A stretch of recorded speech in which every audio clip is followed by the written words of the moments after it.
Bonjour à tous, bienvenue pour ce nouveau Face à Face. Mon invité du jour est un humaniste, un passionné jusqu'au bout des ongles. Il est depuis 2011 le directeur de l'Opéra-Théâtre de l'Eurométropole de Metz. Paul-Émile Fourny, bonjour. Bonjour. Alors merci déjà d'être sur ce plateau. 11 ans que vous êtes à Metz. Est-ce que vous pensiez, quand vous êtes arrivé en 2011, rester autant en Moselle et à Metz ? Alors, on ne le sait jamais au départ, parce qu'il faut évidemment qu'on trouve une place, et trouver sa place, c'est aussi prendre du temps.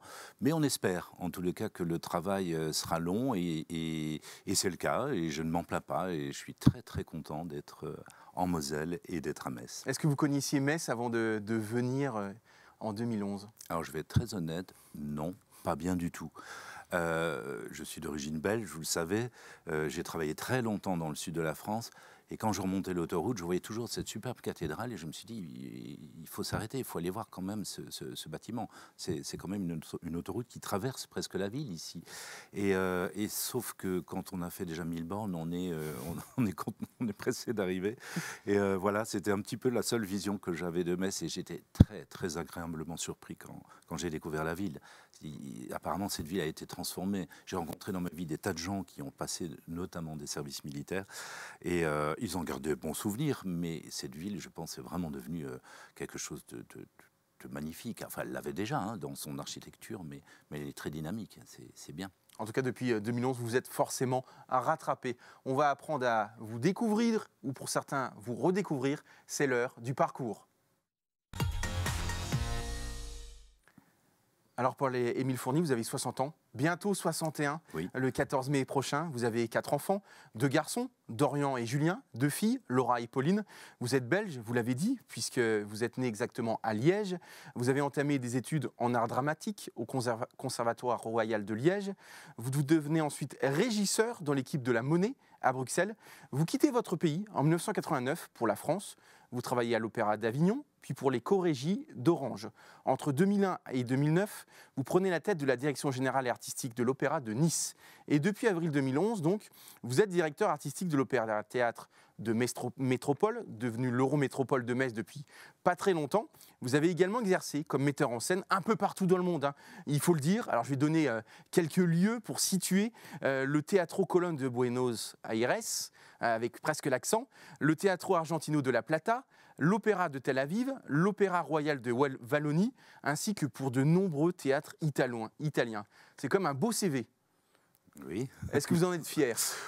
Oui, je suis fier, mais oui, bien sûr, je ne peux pas dire que je ne suis pas fier de ça. Mais vous savez, c'est comme vous l'avez dit dans la présentation, c'est un métier de passion.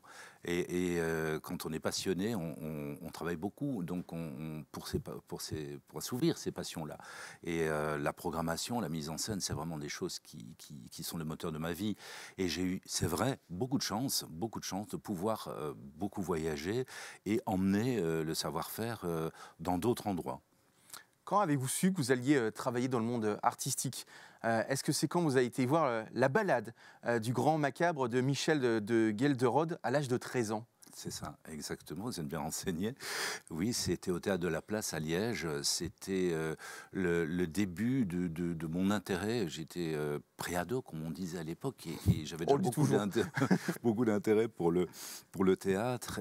Et j'ai découvert cette pièce de Michel de Gelderode, qui est un auteur belge, qui est très très joué en Belgique, avec un acteur célèbre qui était Jean-Claude Frison, et qui interprétait cette mort, puisque c'est la balade de la mort à travers la vie des gens. Et ça m'avait fasciné, et ça avait un côté très théâtral, et en même temps, sans être un opéra, très opératique déjà. Non pas en musique, bien évidemment, mais dans la façon dont l'ouvrage avait été monté. Et je me suis dit, c'est ça que je veux faire. J'avais 13 ans, effectivement. Alors vous êtes aujourd'hui surtout metteur en scène, mais vous avez été aussi acteur au Petit Théâtre de l'Étuve de Liège, oui, notamment.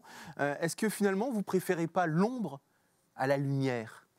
Oui, alors pour être très honnête, quand j'ai été diplômé, j'ai eu mon premier prix de théâtre au Conservatoire Royal de Liège. Et donc, j'ai commencé à jouer, bien évidemment. J'ai toujours classifié dans un petit peu les mêmes rôles. Alors, j'avais des collègues qui, eux, faisaient des rôles de composition, comme on appelle ça. Et puis moi, j'étais toujours classifié. À l'époque, j'avais beaucoup de cheveux, donc j'avais mes yeux bleus, donc j'étais jeune premier, comme on disait. Bon, voilà, je trouvais pas ça extrêmement intéressant. Bon, j'aurais pu attendre hein, et persévérer. Mais par contre, un de mes professeurs, également comédien, qui s'appelait Paul de Ranne, était le directeur de cette maison. Et c'est lui qui m'a, grâce au travail que je faisais dans ce théâtre, je suis resté avec lui le soir, préparer les programmations, puis travailler, le voir diriger. Et je me suis dit, ça, pour finir, c'est plus intéressant. Et effectivement, la mise en scène, c'est ça, c'est amener des idées, un fil conducteur, monter un spectacle, et puis après, disparaître au bénéfice des interprètes. On va évoquer sans doute l'un de vos autres mentors, Gérard Mortier, ancien directeur d'opéra belge, qui avait coutume de dire que le métier de directeur d'opéra s'apprend dans les coulisses d'un théâtre. Est-ce que vous êtes totalement d'accord avec ça? Absolument. Si on s'en réfère à ce que c'est qu'une direction d'opéra, à la différence d'une direction d'un théâtre dramatique, c'est que l'objectif est le même. C'est un lever de rideau avec du théâtre, à l'opéra, du théâtre chanté, avec de la musique en plus. C'est vraiment une discipline complète. Mais pour savoir faire fonctionner une machine comme celle-là, et pas seulement en termes techniques, il faut avoir travaillé en coulisses, il faut avoir été régisseur de scène, il faut avoir été assistant de mise en scène, etc. pour comprendre comment fonctionne cette machinerie qui regroupe plus de 150 personnes par spectacle. Je suis persuadé que vous vous rappelez comme si c'était hier de votre premier spectacle. Oui. Boris Godunov au Cirque Royal. Exactement. Et je me souviens d'une petite anecdote qui était, si je m'étais remis à la musique, j'avais appris la musique, mais ça n'avait pas été la chose principale de ma vie, puisque je m'étais destiné au théâtre dramatique. Et en même temps, je me suis dit, bon, c'est pas grave, si je me perds un peu, je me renferai au texte, sauf que Boris Godunov s'est chanté en russe, et l'écriture était cyrillique, donc impossible d'essayer de se rattraper sur le texte. Compliqué, ouais. Il a fallu se remettre à la musique. Ouvrage magnifique de Moussorgsky, qui est vraiment un tableau, une fresque monumentale. C'était un spectacle qui était donné au Cirque Royal à Bruxelles, parce que la Monnaie était en restauration à ce moment-là. Et c'était vraiment un moment magique. C'était énorme comme production. Je me suis dit, là, quand même, l'opéra, c'est quelque chose de magnifique.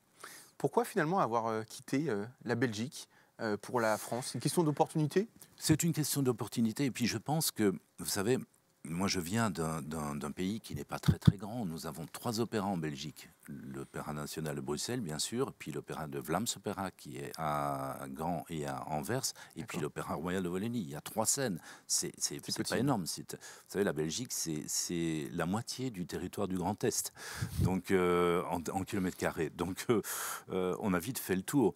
Et je pense que dans l'art, surtout l'art lyrique, c'est un art vraiment international. On travaille de manière, et j'ai pu le vérifier par mon métier de metteur en scène, bien sûr il faut pratiquer différentes langues, mais en même temps, la musique, elle est universelle. L'opéra est universel, il est joué partout dans le monde. Il y a même un opéra à Manaus, en pleine jungle. Donc, vous savez, c'est quelque chose de fantastique. Et il faut voyager, il faut travailler avec d'autres personnalités, avec d'autres lieux, d'autres façons de faire, pour arriver au même objectif. Et moi, j'ai pris ça comme une grande formation, effectivement. Et je crois que, en fait, je ne suis pas le seul, parce que pour finir, Gérard Mortier s'est retrouvé, lui, directeur de l'Opéra national de Paris pendant un mandat ou 2. Je l'ai dit, vous êtes resté 8 ans à Nice. Quel souvenir vous gardez de ce passage sur la Côte d'Azur? Je garde un très bon passage. Alors, j'y ai vécu un peu plus longtemps parce que j'ai tenu d'autres fonctions à l'Opéra de Nice avant d'être le directeur. J'avais été chargé de production un moment et en même temps régisseur général. Donc, je connaissais bien la maison et j'y garde vraiment un excellent souvenir parce que c'est une très très belle maison, une belle maison de tradition, ancienne également, alors moins ancienne que celle-ci, puisque j'ai eu l'occasion de fêter le 120e anniversaire de l'Opéra de Nice en 2005. Donc, et celui-ci, à Metz, a 270 ans, donc c'est encore bien plus ancien. Mais Cet opéra avait quelque chose de particulier, c'est qu'il était en bord de Méditerranée et frontalier avec l'Italie. Donc j'ai pu développer énormément d'activités de coproduction avec l'Italie à ce moment-là. Vous avez mis en scène de nombreux chefs-d'œuvre, il faut le dire pour ceux qui ne vous connaissent pas. Roméo et Juliette, Don Giovanni, Norma, dans lequel finalement vous avez pris le plus de plaisir. Est-ce que c'est finalement Carmen de Bizet? Vous avez même joué à Séoul. Oui, je les affectionne tous, mais il y en a un que j'affectionne en particulier. Pour deux raisons, c'est qu'il est rarement donné. C'est Ariane et Barbe Bleue de Paul Dukas. Il n'est peut-être pas dans cette liste-là. Non, je ne l'avais pas. Mais il est moins connu, effectivement. Alors, on connaît tous Paul Dukas, le compositeur symphonique, mais il a composé un ouvrage, un peu comme Beethoven avec son Fidelio. Il a composé un ouvrage qui est Ariane et Barbe Bleue, et que j'ai eu le grand plaisir de mettre en scène au New York City Opera en 2005 également. C'était ma grande aventure new-yorkaise, puisque je n'avais jamais travaillé à New York avant. Et j'avais amené cette culture d'opéra français là. Je me dirais, en me disant, mais il n'y aura personne à la première. Et c'était rempli. Et c'est un ouvrage merveilleux. Et musicalement, j'y garde beaucoup d'affection. Mais mon cœur ira toujours vers le premier opéra que j'ai mis en scène, qui est La Vida brève de Manuel de Falla, peu donné également. Mais là, c'était ma toute première mise en scène lyrique, donc je garde évidemment beaucoup d'intérêt et d'attachement à cet ouvrage-là. Est-ce qu'il y a encore des œuvres que vous rêvez d'adapter ou des lieux où vous souhaiteriez produire vos créations ? Oui, il y a encore des endroits où je souhaite pouvoir... Encore heureux, j'ai presque envie de dire. Oui, j'ai encore beaucoup de projets et puis je suis très, très content parce que nous sommes en train de travailler sur une création mondiale d'opéra d'un compositeur français. Alors, je vais quand même vous donner le titre, ça fera partie de la saison prochaine, mais c'est Enigma de Patrick Burgan. Et je suis très, très fier parce que ça va être la première coproduction franco-québécoise, puisque l'Opéra de Metz va coproduire cet ouvrage avec l'Opéra de Montréal. C'est créé à Metz en 2022 et ça partira à Montréal en 2024. Donc ça, je trouve que là je n'avais pas encore mis les pieds. Voilà, c'est la découverte de l'Opéra de Montréal que je ne connaissais pas. On attend ça avec impatience. Vous avez obtenu en 2007 les insignes de chevalier de la Légion d'honneur. Qu'est-ce que ça représente ? Ça m'a fait drôle sur le moment. Je me suis dit, bah tiens, c'est quand même un peu étrange. Je me suis dit, pourquoi maintenant? Je ne me sentais pas spécialement âgé. Puis pour finir, ce n'est pas seulement pour des personnes âgées. Non, je crois que c'est tout simplement une reconnaissance de ce que j'ai pu faire dans le domaine culturel. À l'époque, je vais dire plus dans le sud de la France, puisque, vous l'avez souligné, j'ai travaillé à Avignon, au Corrégie d'Orange, j'ai mis en scène 4 fois au Corrégie d'Orange, j'ai travaillé longuement à l'Opéra de Nice, j'en ai été le directeur, mais j'ai aussi fait d'autres choses, peut-être qu'on le sait moins, mais j'avais créé, par exemple, à Gigondas, qui est un lieu fantastique, non pas seulement maintenant pour le vin, mais aussi pour les jeunes chanteurs lyriques, puisque depuis 23 ans existe un festival jeunes chanteurs que j'ai créé de toutes pièces dans les ruines du village là-haut. Et voilà, c'est toute une vie dédiée à la culture, dédiée à l'opéra, au théâtre, et aussi à la transmission, parce que j'ai un âge où il faut transmettre. Et partager avec de nouveaux metteurs en scène, avec des jeunes, de nouveaux interprètes. Et ça, c'est, je dirais, la deuxième passion de ma vie aussi, c'est la transmission. Et de pouvoir participer à donner des stages, par exemple, ça peut être à Escale Lyrique de l'Île-Dieu, comme ça peut être à l'Opéra Studio d'Alcalá de l'Université de Madrid, où chaque été, je donne des masterclass d'interprétation d'opéra français et de mise en scène d'opéra français. Alors, je crois savoir qu'entre 2009 et 2011, vous avez connu une période d'inactivité. Justement, ça vous a peut-être donné envie encore de prendre plus de plaisir aujourd'hui. C'est peut-être ça aussi qui vous permet d'être encore là aujourd'hui ? Oui, quand j'ai cessé mes activités de direction à l'Opéra de Nice, De Nice. c'était septembre 2009 exactement. Alors, je n'ai pas été en inactivité, j'ai mis en scène. En fait, j'avais pas mal de mise en scène à faire. C'était pas mal d'ailleurs que je puisse me recentrer aussi sur cette partie-là. Je suis parti à l'étranger notamment. J'ai mis en scène en Finlande, au Festival de Savonlinna. Je suis retourné à La Plata. Donc, j'ai fait plusieurs lieux différents. Et de travailler des ouvrages nouveaux pour moi aussi, que je n'avais pas encore eu l'occasion de Finalement, travailler. ça a été un booster. Oui, c'était une occasion de pouvoir redécouvrir des choses et de recréer effectivement des choses aussi. Comme ces masterclass, entre autres. Évidemment. Nous allons passer tout de suite à la deuxième partie de cette émission, c'est le pile ou face. Alors Paul-Émile Fourny, je vais vous proposer plusieurs photos dans l'écran qui est devant vous ici. Oui. Et il ne faut en choisir qu'une en m'expliquant pourquoi. Et on va commencer tout de suite avec les photos Liège. Avec tout d'abord des gaufres de Liège, des boulets à la liégeoise. Et alors après, je ne sais pas si je vais bien le prononcer, le péquette. Le péquet. Le péquet, bon voilà. Oui. Alors, je choisis une des trois, c'est Ouais. ça?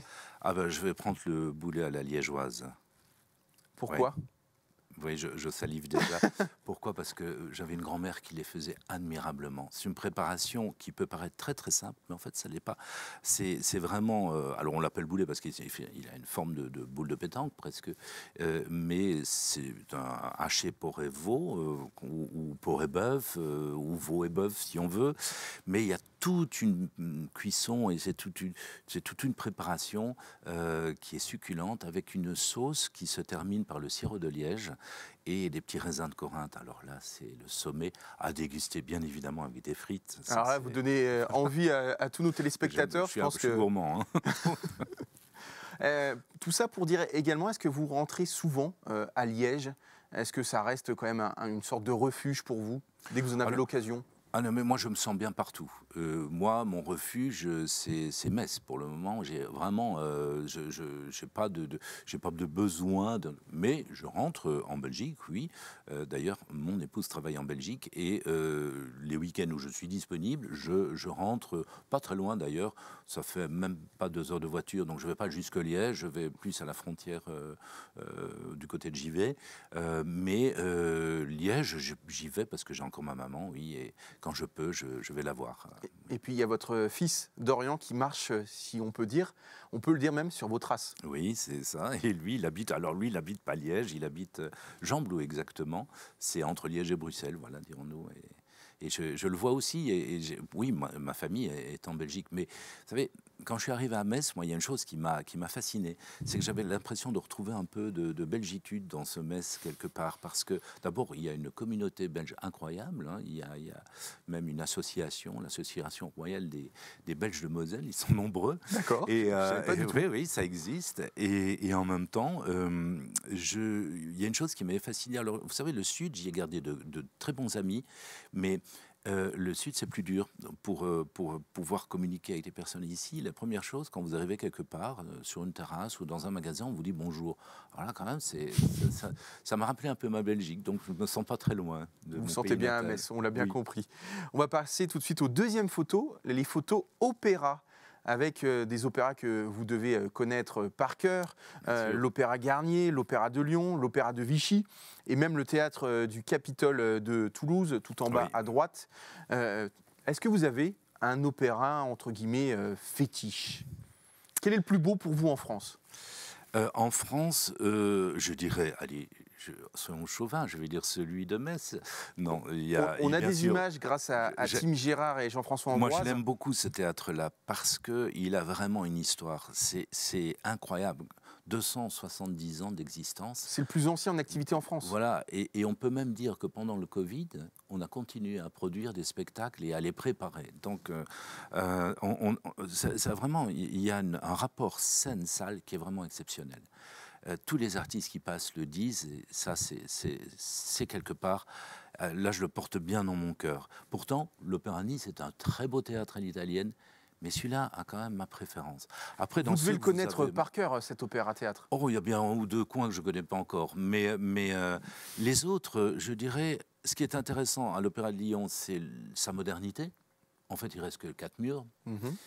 Bien sûr, Garnier, c'est Garnier. Hein. Ça, on va pas trouver ça. C'est l'emblématique. C'est emblématique. C'est comme la Monnaie à Bruxelles. Voilà, c'est emblématique.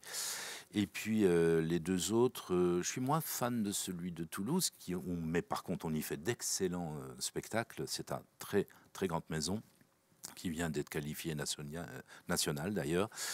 Voilà, et l'Opéra de Vichy est plus méconnu, mais très belle salle. Superbe salle. Je connais bien Martin Kubisch, son directeur. C'est un très bon directeur. Ils font de l'excellent travail là-bas. Alors, c'est moins une maison de production, mais c'est une maison qui coproduit beaucoup et avec qui nous collaborons d'ailleurs.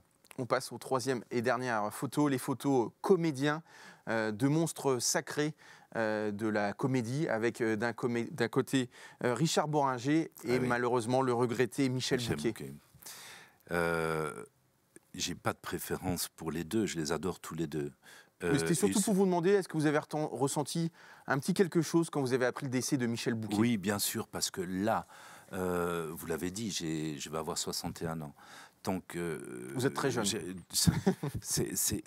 Lui, j'ai l'impression qu'il fait partie de la famille, parce qu'on le connaît de mon enfance, des premiers films que je regardais en noir et blanc à la télé, il y avait déjà Michel Bouquet. Donc, ces personnages qui accompagnent comme ça des vies pendant des tonnes de vies, en étant une seule personne, c'est magnifique. Et Bohringer, j'aime beaucoup aussi, et je vais vous dire, j'avais coproduit avec la Manufacture de Nancy. Un spectacle avec Bohringer et sa fille, et je trouve que c'est vraiment un immense talent. Oui. Mais Bouquet, effectivement, vous le dites, c'est une institution, quoi, c'est clair. C'est comme l'Opéra Garnier, finalement. Voilà. On va passer tout de suite à la dernière partie de cette émission, c'est l'actualité. Alors le week-end des 7 et 8 mai marquera une nouvelle édition de l'événement Tous à l'Opéra, une initiative nationale qui vise à ouvrir les lieux de spectacle vivants au grand public avec de nombreuses animations et des sessions de découverte. Est-ce que vous pouvez nous parler de ce qui se passera à Metz cette année ? Oui, bien sûr. Alors, on a la chance d'avoir sur scène le ballet Tango Vertige, qui sera donné d'ailleurs pendant ce week-end-là, du vendredi au dimanche. Et ce ballet, puisqu'il est en scène, ça va nous permettre d'inviter des spectateurs à voir la préparation d'un danseur ou d'une danseuse avant, c'est-à-dire d'assister à la classe, d'assister, ce qu'on appelle la classe, donc c'est l'échauffement des danseurs, parce que c'est un métier extrêmement physique. Donc, c'est vraiment quelque chose assez particulier, on ne voit pas ça tous les jours, donc on est invité à ça. Et puis il y a une thématique qui est développée aussi par la Réunion des Opéras de France, c'est la pratique des instruments à cordes. On est sur la lutherie cette année. Étrangement, vous pourrez me dire, tiens, pourquoi dans les opéras une lutherie ? Tout simplement parce qu'il y a des orchestres qui participent à la vie lyrique, bien évidemment, et on peut comparer un instrument à la voix. La voix est un instrument également. Donc on aura un cabinet de curiosités dans le foyer du public avec des tas d'instruments particuliers et qui seront exposés. Il y aura des discussions autour de ces instruments et ça, je pense que c'est important. Et puis, nous avons la chance aussi. On a fait un podium libre, scène libre, comme on appelle ça. Alors ça, ce sera dans le hall d'entrée, puisque je vous ai dit que sur scène, il y avait le ballet, avec les étudiants du conservatoire qui vont venir pratiquer leur instrument, notamment évidemment beaucoup d'instruments à cordes, et nous faire partager leur talent. Donc c'est une façon de collaborer avec nos amis et nos collègues du conservatoire. Voilà un petit peu ce qu'il y aura dans ces journées, et puis le plaisir de découvrir bien évidemment l'opéra, ses coulisses, la salle. Voilà, on peut se promener, on se sent bien. S'il fait beau, et on espère qu'il fasse beau, il y en a une superbe terrasse également. Donc voilà, on va partager un moment. Il faut venir à l'Opéra-Théâtre les 7 et 8 mai, pardon. Bien sûr, et c'est vraiment un moment particulier. Il ne faut pas avoir peur d'y mettre les pieds. Alors, au-delà des œuvres dont on a parlé tout à l'heure, vous êtes à la tête de l'Opéra-Théâtre de l'Eurométropole de Metz, une institution qui emploie quand même, il faut le rappeler, une centaine de personnes. Le grand public, justement, ne s'imagine pas toujours qu'il y a autant de corps de métier derrière une représentation, entre corps de ballet, chœur, technique, décoration, accessoiriste, couture. Comment est-ce que vous administrez finalement cette fourmilière au quotidien ? Mais je crois que le moteur, c'est la programmation. C'est ce pourquoi on est là. C'est pour assurer quand même une quinzaine de productions par saison. Je mets dans cette 15 productions, évidemment, les quelques productions de théâtre invitées qui sont en tournée, mais le reste, c'est de la production maison. Ça veut dire qu'il faut préparer ces ouvrages, les répéter. Là, on est en train de... On a commencé les répétitions de Mireille hier. C'est